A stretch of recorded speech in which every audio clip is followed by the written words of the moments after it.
जय Hind everyone, I am Prathamesh Ranjani और मैं आप सभी का डिफेंस वाला के इस अमेजिंग प्लेटफॉर्म के ऊपर बहुत बहुत बहुत स्वागत करता हूं। और मैं आशा करता हूं कि तैयारी आपकी बहुत बढ़िया चल रही होगी। एग्जाम में क्या समय अभी बहुत ज्यादा है नहीं, आपके पास काफी कम समय बचा हुआ है एंड हम लोग थोड़ा सा कंफ्यूज होते हैं कि कैसे इस एग्जाम की तैयारी इस लास्ट टाइम के ऊपर करें। लास्ट के जो दिन होते हैं 40-50 जो दिन है, ये जो 45 दिन वाला टाइम होता है ना, ये बड़ा क्रूशियल सा हो जाता है।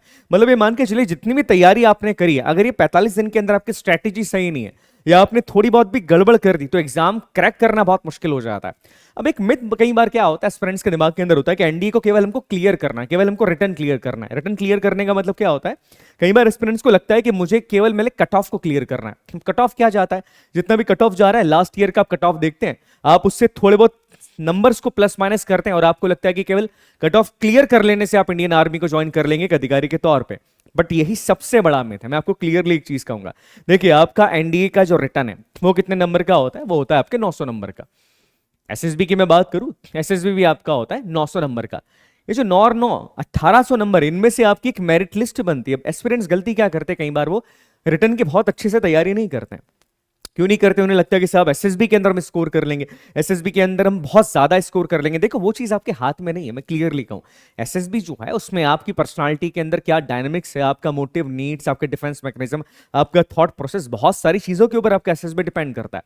तो एसएसबी को लेकर आप अपने आप को ऐसा नहीं कर सकते कि नहीं साहब 900 में से मैं 600 लेके आ जाऊंगा या 900 में से मैं 800 लेकर आ जाऊंगा। हाउ इट्स पॉसिबल, वो पॉसिबल नहीं है। आप जहां मेहनत कर सकते हैं वो ये 900 नंबर के लिए होती है। अब दूसरी बात क्या है, एस्पिरेंट्स को कई बार लगता है कि हाँ ठीक है, कट ऑफ मार्क्स में लेकर आ गया 300 350 नंबर मैंने लेके आ गया, 350 से 370 और 400 के बीच नंबर में लेके आ गया, तो it's a kind of safe score.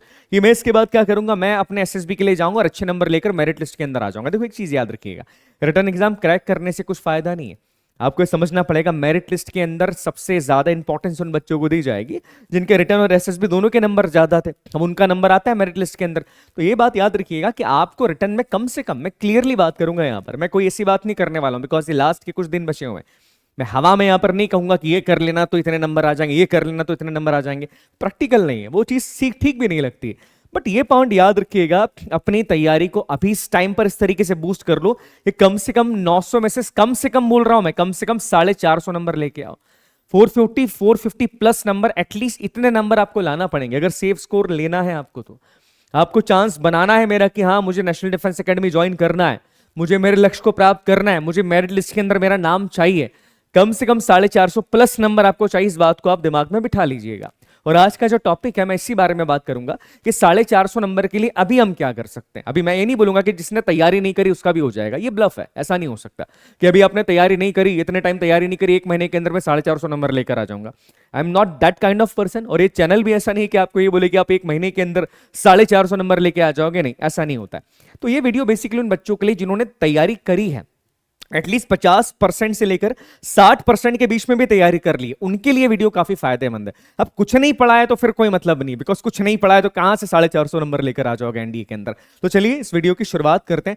देखिए आप थोड़ा सा स्ट्रेटेजिकली सोचेंगे, अपन दिमाग के अंदर कुछ पॉइंट्स को मार्क कर लेते हैं। एनडीए का पेपर हमारा है 900 नंबर का, ये हमको पता है 900 नंबर का हमारा पेपर है। अब 900 में से हमारा स्कोर हमको करना है 450। अब 450 के बारे में बात करूं तो मैं कोई बहुत ज्यादा नंबर्स के बारे में बात नहीं कर रहा हूं। अगर परसेंटेज वाइज हम देख रहे हैं तो देखो केवल 50% के बारे में बात कर रहा हूं। क्या 50 से 60% नंबर लेकर आने हैं आपको एनडीए के रिटन एग्जामिनेशन के अंदर। अब साइकोलॉजिकली आसान चीज है, ये कोई बहुत बड़ी बात नहीं है। आप अपने स्कूल्स के एग्जाम्स के अंदर भी आपने देखा होगा आप अच्छे नंबर लेकर आते थे, बट एनडीए के एग्जाम में 50 to 60% लाना भी बड़ा मुश्किल हो जाता है। ऐसा क्यों? सब्जेक्ट ज्यादा है। प्रॉब्लम इज दैट कि सब्जेक्ट ज्यादा है और उस प्रेशर के अंदर एग्जाम हमको देना है। दूसरी बात, जो खेल वहां पर चल रहा है वो टाइमिंग का चल रहा है। तो समझ रहे हो किन चीजों के ऊपर आपको ध्यान देखना है। पहली चीज यहां पर यह कि आपको हर सब्जेक्ट को थोड़ा सा देखना पड़ेगा कि किस सब्जेक्ट का वेटेज कितना है और सवाल किस लेवल के आ रहे हैं। दूसरी बात, मैथमेटिक्स, अब स्कूल में क्या होता है, स्कूल की एग्जाम के अंदर मैथमेटिक्स का आपको पूरा रिटर्न करना पड़ता है। वहां पर आपको कोई ओएमआर शीट नहीं मिल रही, आपको वहां पर कोई मार्किंग नहीं करनी पड़ती कि आप पेन से काला कर रहे हैं ऑप्शन नंबर ABCD, ये चीजें वहां पर नहीं होती।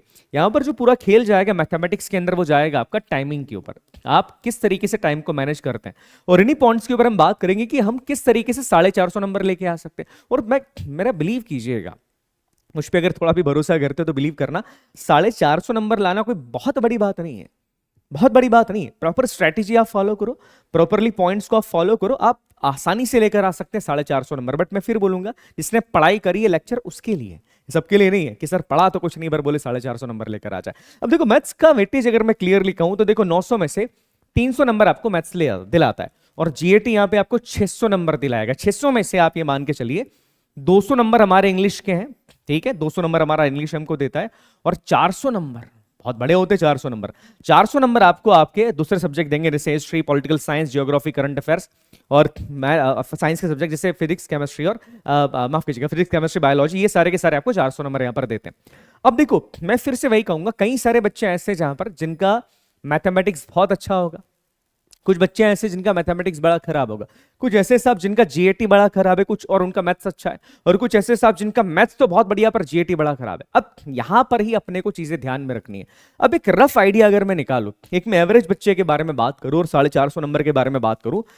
अब देखिए थोड़ा सा अगर हम एक अनुमान लगाएं एक एवरेज बच्चे के हिसाब से, अब ये एवरेज बच्चा मैंने उसको माना है जिसका मैथमेटिक्स अच्छा है। मैं ऐसा क्यों बोल रहा हूं, बिकॉज देखिए नॉर्मली एक होता है कि एनडीए का जो बच्चा है जो एनडीए की तैयारी कर रहा है मोस्टली पीसीएम बैकग्राउंड से आते हैं, तो मैथमेटिक्स उनका ठीक ठाक होता है। पहले तो ऐसा था कि एनडीए मतलब मैथ्स, बट अब ऐसा नहीं, अब चीजें थोड़ी सी अलग यहां पर होगी। बट स्टिल हम उस बच्चे के बारे में भी बात करेंगे जिसका मैथमेटिक्स ठीक नहीं। अब पहले अपन उस बच्चे के बारे में बात करते हैं जिसका मैथ्स अच्छा है। मैं मानता हूं कि मैथ्स आपका ठीक ठाक है, बढ़िया, जीएटी के अंदर थोड़े कमजोर हो, मैथ्स आपका ठीक ठाक है। अब आपके लिए क्या करना है, देखो सेक्शनल कट ऑफ पे मत जाना। सेक्शनल कट ऑफ कितना होता है, जीएटी का 25% है, मैथ्स का 25% है। सेक्शनल कट ऑफ पे मत जाना, सेक्शनल कट ऑफ से एनडीए का रिटर्न क्लियर हो जाएगा, वो भी मुश्किल है रिटर्न क्लियर होना, पर मेरिट लिस्ट के अंदर नाम नहीं आता है। ये याद रखना, सेक्शनल कट ऑफ केवल सेक्शन के कट ऑफ के लिए, वो डिपेंड करता है कि बच्चों ने पेपर कैसे दिया और उनका लेवल किस लेवल का पेपर था, नंबर सारे बच्चों के कितने आ रहे हैं, उसके ऊपर जो है कट ऑफ मार्क्स आपके डिपेंड करते हैं। तो सेक्शनल कट ऑफ को अपना टारगेट मत बना लेना कि 25% यहां से कर लिया, 25 यहां से कर लिया, उसको टारगेट मत बना लेना। स्टिल अपन मान के चलते हैं कि ये उस बच्चे के लिए है जिसका मैथमेटिक्स अच्छा है। तो मैथमेटिक्स अगर अच्छा है तो 300 में से मैं मान के चल रहा हूं 180 से 200 नंबर बच्चा लेके आएगा जिसका मैथ्स अच्छा है। पर जिसका मैथ्स ठीक नहीं है, बहुत सारे बच्चे ऐसे जिनका मैथमेटिक्स ठीक नहीं, साहब मैथ्स सर हमारा बिल्कुल भी अच्छा नहीं, ट्राई करना कम से कम याद रखिएगा 150 130 से लेके एटलीस्ट 150 प्लस मार्क लाने की तैयारी करो। एटलीस्ट इतना ट्राई करो, ये एसेंशियल है बेटा, जरूरी है, इतने नंबर लाना ही पड़ेंगे। 300 में से कम 150 प्लस लेकर आना ये जरूरी है, बहुत इंपॉर्टेंट है आपके लिए। क्यों है, इससे कम लाए तो फिर मामला बिगड़ जाएगा, बात नहीं बन पाएगी। मैं सीधे शब्दों में कहूं तो फिर बात नहीं बना पाओगे इस चीज के लिए। कम से कम इतने नंबर लेकर आने। उसके बाद जो दूसरा सब्जेक्ट है that is the English. English 200 number का आता है। अब इंग्लिश में भी वो बच्चे जिनकी इंग्लिश काफी अच्छी, देखो इंग्लिश में स्कोर करना बहुत मुश्किल नहीं है, मैं क्लियरली इस बात को कहूंगा, बहुत मुश्किल नहीं है। आपको अगर ग्रामर का नॉलेज है, आपकी वोकैब बहुत अच्छी है, आपकी रीडिंग स्किल बहुत अच्छी है, तो बेसिक चीजों के द्वारा भी आप इंग्लिश में आसानी से 120 से 140 नंबर लेके आ सकते हैं कि साहब 120 से 140 में लेके आ जाऊंगा। पर अब अगर मैं उस बच्चे की बात करूं जिसका इंग्लिश भी अच्छा नहीं है, इंग्लिश भी ठीक नहीं है भाई, तो कम से कम याद रखिएगा, कम से कम 100 नंबर तो लेकर आने ही आपको 100 प्लस का ट्राई करना ही पड़ेगा। We don't have any choice, कोई चॉइस नहीं हमारे पास कि नहीं इससे कम आ जानी, कम से कम इतना तो अपने को लाना पड़ेगा कि 100 प्लस लेकर आ जाए। 600 में से 200 नंबर का इंग्लिश आ रहा है, उसमें 100 प्लस मतलब 50% से ज्यादा इंग्लिश के अंदर अपने को स्कोर करना पड़ेगा। इसके बाद अब मैं इनको कंबाइन लेता हूं, हमारे साइंस के सब्जेक्ट आ गए, पीसीबी आ गया, इसके अंदर history, geography, political science, current affair से सारा मिला लिया। अब ये पूरा कितने का बन रहा है, ये पूरा का पूरा बन रहा है आपका 400 नंबर का। अब 400 में से कितना स्कोर कर सकते हो। अब देखो नॉर्मली क्या होगा, किसी की ज्योग्राफी के क्वेश्चंस आते हैं ज्यादा, ये बात याद रखिएगा, ज्योग्राफी के क्वेश्चंस ज्यादा आते हैं, और ज्यादा आते हैं ज्योग्राफी पे कंसंट्रेशन थोड़ा ज्यादा करना जीईटी में, वो ज्यादा इंपॉर्टेंट है, उस पर कंसंट्रेशन ज्यादा करना। ज्योग्राफी के क्वेश्चंस राहुल सर पढ़ाते हैं आपको, और हर बार सवाल सो वैसे ही आते हैं। ज्योग्राफी के क्वेश्चन ज्यादा आते हैं तो उस पर कॉन्सेंट्रेशन अपने को सबसे पहले करना है, उसके बाद तो दूसरे सब्जेक्ट से उस पर कॉन्सेंट्रेशन कीजिएगा। दूसरी बात क्या है कि फिजिक्स, केमिस्ट्री, बायोलॉजी ये ऑलरेडी तुमने पढ़े हुए हैं, बेसिक सवाल आते हैं, फिजिक्स के न्यूमेरिकल क्वेश्चंस आ जाते हैं, बट बहुत डिफिकल्ट लेवल के हैं क्या, नहीं है, इनको करने का ट्राई करो। इसके बाद बाकी सब्जेक्ट हैं हमारे, वो भी बहुत इंपॉर्टेंट है, बट जो चीजें पहले अपने से बन रही है उसको करना जरूरी है। अब जो बच्चा जो पीसीएम बैकग्राउंड का नहीं है उसके लिए क्या, देखो उसके लिए टिप ये है कि साहब अभी फिजिक्स, केमिस्ट्री और बायोलॉजी इसको सेकेंडरी पे रखना, पहले जीएटी के अंदर जो चीजें उसको कर लो, बिकॉज इसमें तुम्हारा इंटरेस्ट है, इसको पढ़ के अपना स्कोर कर सकते हो। जो 400 नंबर है उसमें से 200 नंबर तक भी लेके आ सकते हो, 200 से ज्यादा भी आ सकते हैं, इतने नंबर लेकर आ सकते हो आप। हिस्ट्री हो गया, ज्योग्राफी हो गया, पॉलिटिकल साइंस हो गया, करंट अफेयर्स हो गया, ये आप कर सकते हो। इसके बाद आप जो बेसिक चीजें उठाओ, फिजिक्स, केमिस्ट्री, बायोलॉजी, बेसिक से सवाल उठाना शुरू करो। बेसिक जो चीजें हैं जो कि बायोलॉजी के अंदर पूछी जाती है वो उठाओ, केमिस्ट्री के बेसिक चीजें उठाना शुरू कर दो। जितने सवाल है बेसिक से भी कम उसमें से तुम 50% सवाल बना के आ जाओगे, ये मैं गारंटी देता हूं। तो यहां पर मैं एक मोटा मोटा हिसाब अगर देखूं तो यहां पर अपन अगर 400 नंबर टोटल कैलकुलेट करें, 400 में से मेरे हिसाब से अगर सही तरीके से पढ़ाई करी तो 250 प्लस आसानी से लेकर आ सकते हो। जी हां, सही से अगर कर रहे हो, स्ट्रेटेजी के साथ कर रहे हो, बट अपनी कमियां और अपनी अच्छाइयां दोनों को पहचानना। मैं यहां पर ये नहीं कह सकता कि this is the perfect plan, नहीं। बच्चे के हिसाब से जिसका मैथ्स अच्छा है साहब वो जीएटी पे ज्यादा ध्यान देगा, मैथ्स स्कोर इंप्रूव करेगा। जिसका जीएटी अच्छा उसको मैथ्स पे ज्यादा ध्यान देना पड़ेगा, बट इसलिए अपन एक एवरेज मान के चलते हैं। अब देखो सबसे इंपॉर्टेंट सब्जेक्ट मैं मानता हूं मैथमेटिक्स को। मैं पहले ही कहा है कि बिना मैथ्स के आपका क्लियर एग्जाम नहीं हो सकता। और राज सर मैथ्स पढ़ा रहे हैं आपको, बहुत बढ़िया पढ़ाते हैं सर। मैथमेटिक्स में अभी क्या करना है, अभी जो है सर अभी क्या करें, बिकॉज 450 स्कोर करना है और दिन बचे कम। अब इस दिन के अंदर क्या करें? देखो पहली बात सीधी बात है, पहले वो टॉपिक्स उठाओ, वो सब्जेक्ट उठाओ मैथमेटिक्स के जिसका वेटेज ज्यादा है और सवाल भी आसान है जिसके। सीधी बात है ना, अगर मेरे सामने पहाड़ है, मैं खोदना कहां से चालू करूंगा? जो कमजोर हिस्सा है मैं उसको तोड़ना शुरू करूंगा, उसके बाद मैं जाऊंगा उस हिस्से के ऊपर जो बड़ा मजबूत सा हिस्सा था, कि पहले मजबूत हिस्सों को तोड़ने में अपनी पूरी एनर्जी लगा दूंगा। विचार करने वाली बात है। तो देखो एनालिसिस के हिसाब से आप सब जानते हैं, नहीं जानते तो मैं बता दूं, algebra, trigonometry, calculus, probability, statics, matrix and determination, coordinate geometry, 3D geometry, vector algebra, ये टॉपिक सबसे इंपॉर्टेंट है। इनका वेटेज ज्यादा और कई टॉपिक इनमें सबसे आसान भी है, बड़े आसान से टॉपिक है। स्कोरिंग है, पहले इसको करो, इसको अपने को करना पड़ेगा, इसको अवॉइड नहीं कर सकते। पहली बात स्कोरिंग टॉपिक्स करो। दूसरी बात क्या है, देखो सबसे इंपॉर्टेंट चीज मैथमेटिक्स के अंदर क्या होती है, पीवाईक्यूज लगाओ। पीवाईक्यूज के बिना मैथ्स निकालना बहुत मुश्किल है, बहुत मुश्किल है। मैं क्लियरली आपसे कह रहा हूं, अपने एक्सपीरियंस से चीजें कह रहा हूं। बिना पीवाईक्यूज के मैथमेटिक्स का पेपर निकालना बड़ा मुश्किल है। पीवाईक्यूज लगाओ। देखो पैटर्न क्या पूछ रहे हैं, पैटर्न में चेंज आ रहा है क्या? देखो सवाल जो है सब्जेक्ट चेंज नहीं होता, ये टॉपिक चेंज नहीं होगा कि ट्रिग्नोमेट्री के अंदर कोई नया ही कॉन्सेप्ट लगा दिया, कॉन्सेप्ट को ये पूछने का तरीका चेंज कर दिया। तो जब पीवाईक्यूज लगाते हो तो हर तरीके के हर कॉन्सेप्ट के सवाल लगाना आप शुरू कर देते हो। दूसरी बात, मैथ्स में सबसे जरूरी बात है practice, practice, practice and practice. कुछ भी हो जाए 3 घंटे 4 घंटे मैथमेटिक्स को दो। मैं क्लियरली अभी कह रहा हूं, जिनका मैथ्स ठीक नहीं है वो कम से कम 3 से 4 घंटे दो। आपको लगेगा सर आप कैसी बात कर रहे हैं, मैं बहुत एक्सपीरियंस के साथ ये बात बोल रहा हूं। कम से कम 3 से 4 घंटे के बीच में दो। मैथ्स खराब है तो, मैथ्स अच्छा है तो भी ये नहीं करना कि सर अब मैथ्स करेंगे ही नहीं, अब केवल जीवेटी पढ़ेंगे, नहीं। मैथ्स बढ़िया है तो भी कम से कम 2 से 2.5 घंटे मैथ्स को दो, because practice makes man perfect. और मैथ्स के लिए अंदर तो प्रैक्टिस ही सबसे इंपॉर्टेंट है। प्रैक्टिस नहीं करोगे गड़बड़ होगी, एग्जाम के अंदर जाके बैठ जाओगे क्या ये चीज क्या होगी।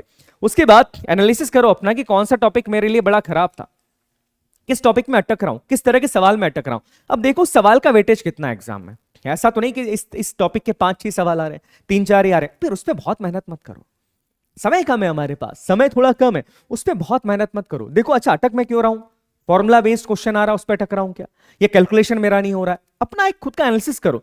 कैलकुलेशन में प्रॉब्लम है उसको सही कर लो, फॉर्मुलेज में प्रॉब्लम है, फॉर्मुलेज आपको रटे होने चाहिए। बेसिक्स से जाओ, बेसिक जहां है याद रखना, मैथ्स में जहां अटके बेसिक बचा के ले जाएगा तुमको। उसके बाद ध्यान देना टाइम मैनेजमेंट पे। मैथ्स में जरूरी ये नहीं कि सारे सवाल तुमको आते हैं। मैथ्स में बच्चा आके हमेशा ये चीज बोलता है कि सर सवाल तो सब आते थे पर समय ही नहीं मिला, टाइम ही नहीं मिला। नॉलेज से ज्यादा इंपॉर्टेंट स्पीड हो जाती है कई बार। हाँ याद रखिएगा, नॉलेज से ज्यादा इंपॉर्टेंट कई बार स्पीड है मैथमेटिक्स के अंदर, कि सवाल सब आ रहे बट आप कर नहीं पा रहे तो मतलब क्या है। अरे सवाल सर मेरे को 70% पेपर के सवाल आते थे और मैंने 70% स्पीड के साथ कर दिए, ये ज्यादा इंपॉर्टेंट है। तो अपने टाइम मैनेजमेंट के ऊपर ध्यान देना। एंड वही चीज कहूंगा, मैथ्स के अंदर फॉर्मुलेज बड़े इंपॉर्टेंट है।